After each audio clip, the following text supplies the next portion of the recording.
오늘 우리 예수님께서 이제 겟세마네 동산에서 이제 기도하시고 또 제자들에게 자기와 함께 같이 기도하자라는 요청을 하실 정도로 주님이 어떤 영적인 긴장과 영적인 외로움과 정말 거대한 그 하나님의 이 구속의 일들을 감당하기 위해서 제자들에게 함께 기도를 요청했지만 제자들이 정말 피곤하여 잠들고 또 연약하고 정말 그러한 이야기가 오늘 이야기죠. 여러분, 우리가 살펴보고 있는 이 본문은 주님이 제자들을 향해 깊은 외로움 속에 있었다고도 말할 수 있지만 주님도 온전한 인간이셨기 때문에 함께 어떠한 자신의 구속의 일들을 감당할 때 기도가 필요하셨습니다. 같이 기도해주고 기도를 동참해주기를 원했죠. 그래서 그 제자들에게 정말 간절한 소원과 탄식으로 나와 함께 잠시도 깨어 있을 수 없느냐, 이렇게. 그러니까 뭔가 이렇게 우리가 교회를 짓고 또 어떠한 일들을 할 때 제일 중요한 게 뭘까요? 기도와 또 이끄는 사람들을 향한 사랑의 권면과 이렇게 관심이 있어, 이렇게 마음이 있어, 이거를 우리가 보여줄 때 우리가 정말 힘이 나지 않습니까? 이 주님도 이 십자가의 길을 걸어갈 때 제자들에게 전능의 왕이신 주님이 온전한 인간이시기도 하셨기 때문에 나를 좀 기도해줘, 나와 함께 깨어있으면 안 돼? 이 일을 함께 있어줘. 근데 제자들은 정말 육신이 피곤하고 영적으로 지쳐서 그 주님과 깨어서 그 일들을 못하는 이 제자들의 모습을 보면서 주님의 안타까움과 주님의 이 외침이 있는 것이죠. 그래서 주님은 제자들이 이렇게 말했습니다. 시험에 들지 않도록 깨어. 그러니까 곧 있으면 주님이 떠나고 주님이 이제 잡혀가시기 때문에 다 시험에 들고 다 주님을 부인하고 주님이 언제 내가 주님을 믿었던 것처럼 정말 안 믿었던 사람들처럼 이제 다 뿔뿔이 흩어질 걸 아셨기 때문에 주님은 그들에게 깨어서 기도하라. 근데 마음이 원하지만 네 육신이 약하다, 이렇게 말했어요. 제자들에게 정말 깨어서 기도할 것을 정말 너무나도 간절히 외쳤던 거죠. 이 소원은 제자들을 향해서 미움이나 자기와 함께 이 겟세마네 동산에서 외롭게 기도하는 주님과 함께하지 못한 서운함이나 미움이 아니라 정말 그들이 살아가야 할 이 세상 속에서, 그들이 만나는 관계 속에서, 가정에서, 일터에서, 자신의 감정 속에서 끝없이 시험에 들 일이 너무나도 많기 때문에 시험에 이길 수 있도록 기도하라는 것이에요. 우리가 정말 말씀을 많이 듣고 책도 많이 볼 수 있고 유튜브에서 흘러나오는 좋은 설교도 들을 수 있지만 중요한 것은 우리가 스스로 하나님 앞에 기도하지 않는다면 그 모든 것은 힘이 사라지는 거예요. 그래서 오늘 주님은 우리에게 기도하지 않으면 반대로 시험에 들 것이다, 이렇게 말하는 거예요. 그렇다면 여러분들에게 시험이 든다는 것이 무엇인가에 대한 이야기를 해야겠죠. 여러분, 시험에 든다는 것은 죄에 빠져 있는 것이 아닙니다. 시험에 든다는 것은. 여러분, 죄에 빠지는 것은 시험에 든 결과죠. 그러니까 시험에 들면 이 죄에 빠지게 됩니다. 주님이 기뻐하지 않은 행동들을 하게 되죠. 그 전에, 죄에 빠지기 전에 주님은 그 전 단계인 절대로 시험에 들지 말아라 라고 우리들에게 말하고 있는 것이에요. 먼저 시험에 들고 나서 그 후에 제자들이 그 후에 제자들도 죄에 빠졌고 우리도 죄에 빠질 수 있습니다. 그러므로 시험에 드는 것과 죄에 빠지는 것은 상관이 있지만 동일한 것은 아니라는 것이죠. 여러분, 시험을 받는 것 자체를, 또 시험에 든다는 것은 시험을 받는 것 자체를 의미하는 것이 아니에요. 여러분, 시험을 받는 것과 시험에 드는 것은 다른 것입니다. 우리 예수님도 시험에 든 상태가 아닌 상태에서 마귀에게 시험을 받았어요. 시험에 들지 않은 상태에서 마귀가 찾아오셔서 예수님이 시험했죠. 우리도 시험에 들지 않은 상태에서 마귀가 찾아와서 우리의 마음을 연약하게 하고 우리의 우리들의 죄에 빠지도록, 시험에 들도록 우리를 만드는 거예요. 너 서운하잖아. 너 어떻잖아. 자꾸 우리의 마음에 속삭이는 일들을 한다는 거죠. 여러분, 그러므로 시험에 든다는 것은 온갖 시험의 공격 앞에 패배하여 죄에 빠지기 가장 좋은 적합한 상태에 우리가 빠져 있는 것을 말하는 것입니다. 여러분, 한여름에 우리가 산불이 나지 않습니까? 왜 산불이 나냐면 산불이 나기에 가장 적합한 상태에 있기 때문에 산불이 나는 거죠. 여러분, 죄를 범하는 것과 죄를 범하기에 가장 적합한 상태에 내가 있을 때 죄를 범하는 것이에요. 그래서 제자들에게 주님은 네가 죄를 져서 하나님이 기뻐하지 않는 너의 상태로 떨어지지 않도록 교회를 아름답게 하고 교회를 세워가기 위해서 네 마음이 그 반대의 삶으로 살아가기 전에 깨어 있으라는 말을 우리에게 하는 것입니다. 여러분, 왜 운전하는 사람들에게 왜 술 먹지 말라고 말할까요? 술을 먹으면 운전에 사고가 날 거기 때문에 이제 술을 먹지 말라는 거죠. 사랑하는 여러분 가운데 치명적인 죄를 범하고 있지는 않지만 지금 그러한 하나님이 기뻐하지 않는 죄에 빠질 수밖에 없는 그러한 시험의 상태에 우리도 모두 다 떨어져 있을 수 있다는 것이에요. 이곳에 정말 가스 밸브가 쫙 열려서 가스가 쫙 흘러가는 거예요.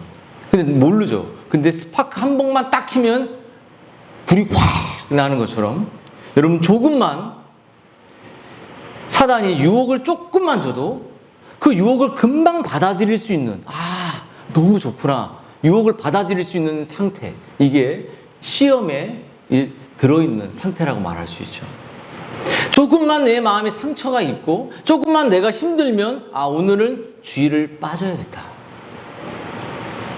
조금만 나를 건드리면 내가 화낼 준비를 하고 있는 상태. 조금만 나에게 유혹이 오면 교회에 대한 마음을 이제 접어야겠다, 이러한 상태. 이미 그 상태는 마귀가 우리를 시험하고 있는 상태라고 말할 수 있습니다. 조금만 좋지 않은 일이 생기면 낙심하고 쓰러지고 좌절하는 그 상태에 빠져 있는 게 지금 죄를 짓지 않지만 시험에 든 상태라고 말할 수 있어요. 여러분, 그러한 상태가 여러분 시험에 든 상태인데, 여러분 다윗이 정말 영적인 게으름과 태만이 왔을 때 우리아는 전쟁을 하고 있지 않습니까?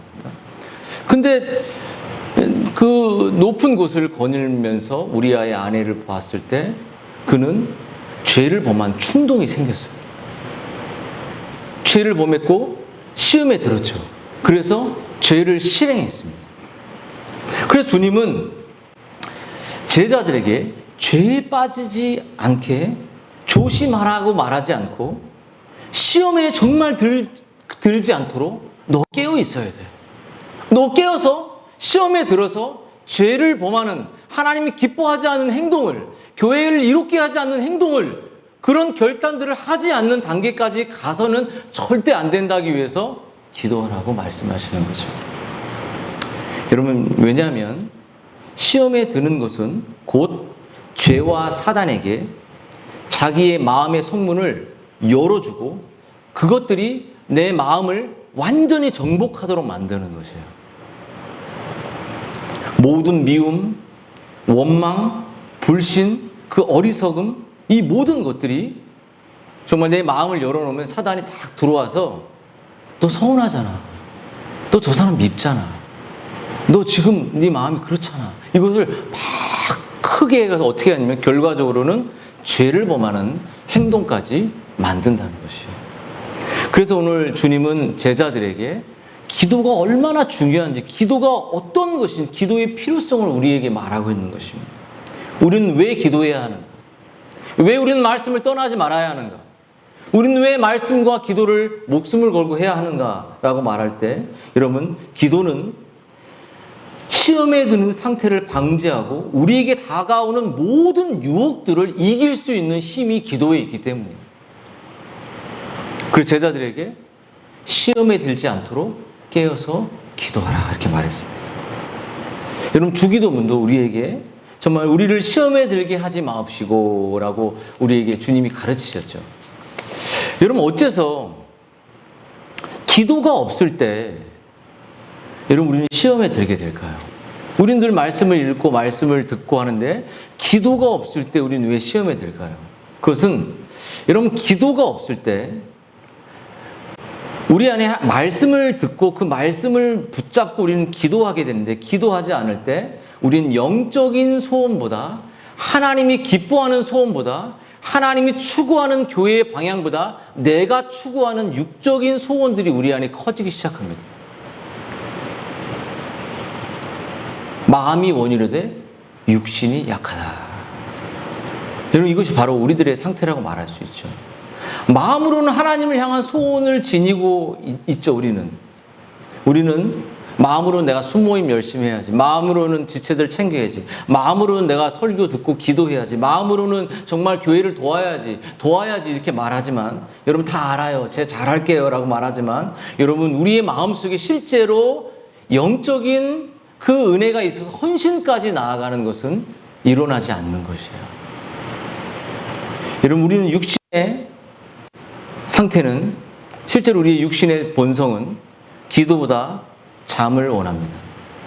예배보다 돈을 추구하는 것을 원하죠. 지체를 사랑하고 지체를 격려하기보다 내 감정을 더 소중히 여깁니다. 말씀의 순종보다는 세상을 즐기는 일을 기뻐합니다. 남을 인정해주기보다 인정받고 싶어 하죠. 영적이고 하나 되는 이야기보다는 타인의 허물을 이야기하고 허물을 동조하고 하는 사람과 즐거워하는 것을 기뻐하죠. 여러분, 이것이 육신의 소원들이 왜 우리 안에, 내 안에 감정과 내 안에 그런 죄의 소원들이 강력해지는 것은 내 안에 하나님의 말씀을 붙들고 실제로 기도하는 일이 내 안에 사라질 때 그것이 생기기 시작합니다. 여러분, 그것이 계속 생기기 시작할수록 우리 안에 영적인, 정말 하나님을 영화롭게 하고 정말 교회를 위해서 헌신하는 일들이 우리 안에 줄어들기 시작하죠. 여러분, 우리가 정말 피곤하면 자기를 원하지 않습니까? 제가 이제 장로님과 함께 이제 여기 부목사님, 우리 강도사님 지체들과 일주일 넘게 와서 이렇게 교회를 섬기면서 몸은 피곤한데 마음이 너무 기쁘고, 손목은 너무 아프고 막 얼굴도 붓고 눈도 충혈되는데 마음이 싱글벙글해요. 그리고 기도하게 되고, 문제가 해결되고 안 치워지면 기도하게 되고, 계속적인 그 기쁨의 소원이 이렇게 몰려오는 것들을 보면서 참 즐거운 시간을 갖고 했었습니다. 여러분, 우리가 점점 몸이 피곤하도 잠만 자고 해보시죠. 더 피곤해지죠. 근데 그것을 줄이고 운동하고 뛰고 달리면 더 건강해져요. 여러분, 우리가 기도하지 않을수록, 우리가 말씀을 붙들고 실제로 기도하지 않을수록 우리는 거룩한, 하나님이 기뻐하는 교회를 아름답게 하고 하나 되게 하고 정말 하나님이 기뻐하는 그 일들의 소원이 점점 줄어들기 시작하고 우리 안에 서운함과 미움과 그러한 자기의 내면에 있는 것이 진짜 사실인 것처럼 들려질 때가 있습니다. 예배가 어느 순간 싫어지기 시작합니다.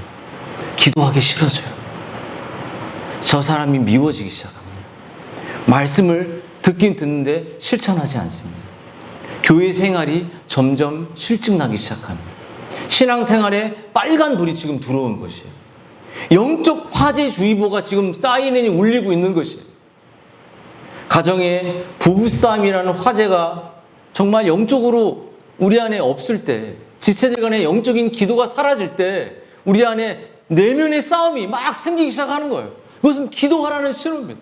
무릎 꿇으라는 신호예요. 주님을 의지하라는 신호입니다. 내 감정이 아니라 주님이 앞서라는 신호인 거죠. 여러분, 마음속에 영적인 화재 경보기가 울리고 있습니까?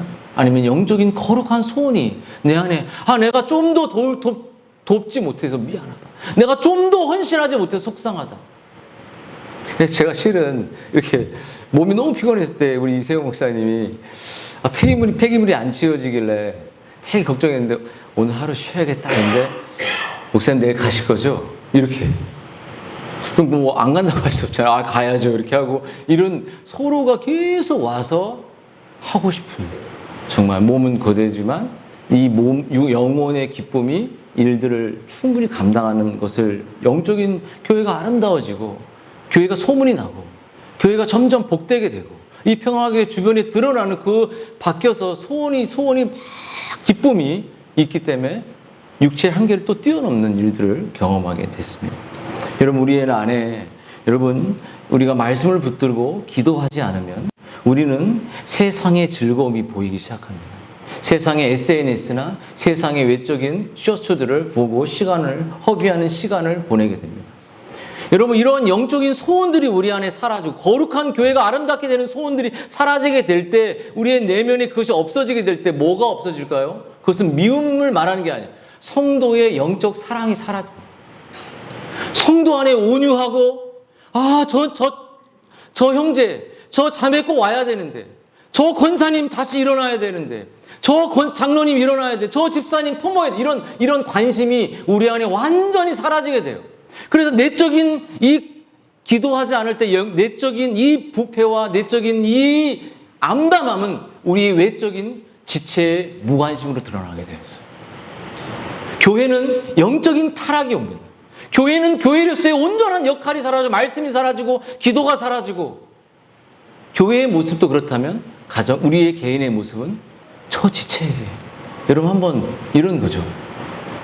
전화해서 너무 수고했어요. 살이 쪽 빠졌네요. 얼굴이 시꺼멓게 탔네요. 정말 이런 일들, 이러한 지체에 대한 관심. 수고했죠. 이런 마음들. 이런 것들이 내 안에 쉬운 말이 아니에요. 영적으로 풍성한 기도를 통해서 우리가 솟아나는 샘이 없으면 나올 수가 없습니다. 우리는 기계가 아니에요. 우리는 하나님 영적인 존재입니다. 교회는 그렇기 때문에 우리에게 시험이 들었을 때 내 안에 그 안에 부패가 시작되고 이제 좀 있으면 마귀가 내 안에 나를 지배해서 내 본성과 감성대로 미움과 정말 하나됨을 깨뜨리는 일들이 일어날 때 베드로가 예수를 부인했습니다. 다윗이 바세바를 범해버렸어요. 살인까지 저질렀습니다. 이러한 일들이 우리 안에 생길 수 있습니다. 그래서 사랑하는 여러분, 기도를 통해 하나님이 우리 주님이 우리에게 원하시는 것은 이 공동체 우리의 가정이 우리 공동체에 원하는 것은 기도 말씀을 붙들고 네가 지금까지 들었던 그 말씀을 붙들고 하나님이 주시는 힘으로 시험을 이겨내고 새 힘을 주님 능력을 공급받아 정말로 교회와 가정을 온전하게 세우는 일을 원하시는 거죠. 여러분 한번 여러분에게 이제 좀 있으면 기도할 텐데 왜 기도하십니까? 기도하지 않으면 시험에 듭니다. 죄를 범하는 게 아니라 죄를 범하는 전 단계가 찾아오는 거예요. 기도하지 않으면 죄와 사단의 세력이 점점 여러분의 영혼을 갉아먹게 될 거예요. 그래서 영적인 힘이 아니라 영적인 무능함과 무력을 찾아오게 되고 정말로 우리를 정말 자연인의 상태까지 영적인 아무런 찬양과 고백을 할 수 없게 만드는 거죠. 여러분 믿음이 없는 자는 믿음으로 더욱더 하나님을 영원롭게 하는 그런 일들이 불가능하게 되는 거예요. 사랑하는 여러분, 믿음이 강한 자도 기도하지 않을 때 다시 연약해질 수밖에 없는 거예요. 그러면 오늘 주님께서 우리를 향하여 주는 메시지는 이것입니다. 시험에 들지 않기 위해 깨어서 기도하라. 너의 육신이 약하다는 것을 핑계 삼지 말고, 육신이 약하다고 했잖아요. 그것을 핑계 삼지 말고 기도하기를 더 무릎 꿇어라. 자녀를 위해서 더 기도하기를 무릎 꿇어라. 교회가 온전하게 마귀에 틈타지 않도록 무릎 꿇어라. 저 지체가 연약해지지 않도록 기도하라. 말씀 붙도록 기도하라. 포기하지 말라. 육신이 약하도다라고 그것을 핑계 삼지 말라는 거죠. 사랑하는 여러분, 기도 속에 하나님은 우리를 시험을 이길 수 있는 힘도 주지만 하나님이 주시는 놀라운 능력과 힘이 우리에게 공급되는 거예요. 여러분, 왜 우리는 기도해야 됩니까? 왜 우리는 기도를 해야 됩니까? 그것은 내가 시험에 빠지지 않는 것이 문제가 아니라 내가 시험에 빠지지 않고 하나님의 악망하는 새 힘을 얻어서 시험에 빠져있는 연약하고 낙심해 있고 지쳐있는 그들을 하나님의 말씀으로 이끌 수 있기 때문이에요. 그들이 일어나라. 이것은 사실이 아니야. 너는 축복 속에 있다. 너는 그리스도 안에 있다. 너는 그리스도께 인도할 수 있는 힘이 우리가 기도와 말씀을 붙들 때 내 안에 생길 때 이미 입을 열어 지체에게 나아갈 수 있는 거예요. 우리는 기계가 아니에요. 사랑하는 여러분 누군가에게 전화해서 수고했습니다. 이거 엄청 어려운 일이에요. 영적인 힘이 있는 사람만 할 수 있는 일이에요. 우리는 서운하기 너무 쉬워요. 삐지기 너무 쉬워요. 절망하기 너무 쉬워요. 낙심하기 너무 쉬워요. 근데 내 마음속에 주시는 그 수많은 구원의 은혜들을 생각하면서 수고했다.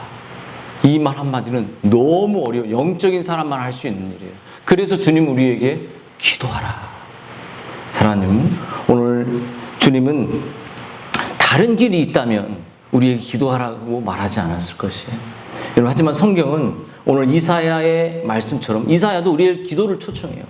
여호와를 앙망한 자에게 기도하는 거예요. 여호와를 앙망하는 자에게 새 힘을 주겠다라고 말했습니다.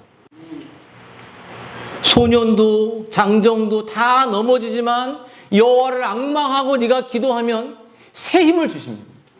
예전에 경험했던 그 예전에 여러분이 경험했던 그 능력에 하나님은 제한이 없잖아요. 그 무한한 능력을 우리에게 주심으로, 무한한 그 영적인 힘을 주심으로, 무한한 체력을 주심으로, 무한한 건강을 주심으로, 무한한 축복을 주심으로 네가 지치지 않고. 왜 지치지 않게 하시겠어요? 다른 영혼을 살려내야죠. 다른 영혼을 일으켜야죠. 왜 우리 교회가 강해져야 됩니까? 왜 우리 교회가 이 세상의 빛으로 드러나야 됩니까? 우리만 잘 되라? 아니죠. 다른 영혼을 교회로 이끌고 복음을 증거되는 그런 통로가 돼야죠. 그래서 우리는 기도해야 됩니다. 연약한 지체들을 위해서 우리는 그들을 주님께로 이끌기 위해서 기도해야 됩니다. 그들은 시험에 빠져 있어요. 그들은 낙심해 있습니다. 그래서 우리에게 다시 한번 그들이 정말 축복 속으로 다시 돌아올 수 있도록, 그들이 이끌 수 있도록 우리는 새 힘을 주시고 시험을 이기게 하시는 그 주님을 바라보는 거죠. 오늘 이사야 45장 22절을 읽어보겠습니다. 땅끝의 모든 백성들아 나를 앙망하라. 그리하면 구원을 얻으리니 나는 하나님이라 다른 이가 없음이라. 여호와를 앙망하는 자에게는 새 힘을 얻으리니 옛 과거의 힘이 아닙니다. 우리 장로님 다시 나오셨지만 더 큰 새 힘을 주실 것이에요. 오늘 기도하며 무릎 꿇고 하나님께 나아갈 때 예전에 젊었을 때의 그 힘보다 더 큰 힘을 주실 것이에요. 약간 좀 더 붙여갖고 말하는 거지만 더 큰 능력을 주실 거예요. 더 큰 힘을 이현철 장로님에게 주실 것이고 우리 신장로님에게 주실 것이고 조장로님에게 주실 것이고 우리 모든 권사님 집사님들에게 새 능력과 새 힘을 주므로 예전에 내가 경험했던 작은 성경 공부할 때 얻었던 그 힘이 아니라 제한이 없고 만물의 왕이신 그분의 힘을 우리에게 주실 때 여러분 우리는 다른 영혼을 살릴 수 있어요. 다른 영혼을 이끌 수 있어요. 이 교회가 잘되게 복되게 내가 하나의 미랄이 될 수 있습니다. 그렇게 여러분이 가시기를 주님의 이름으로 축원드립니다.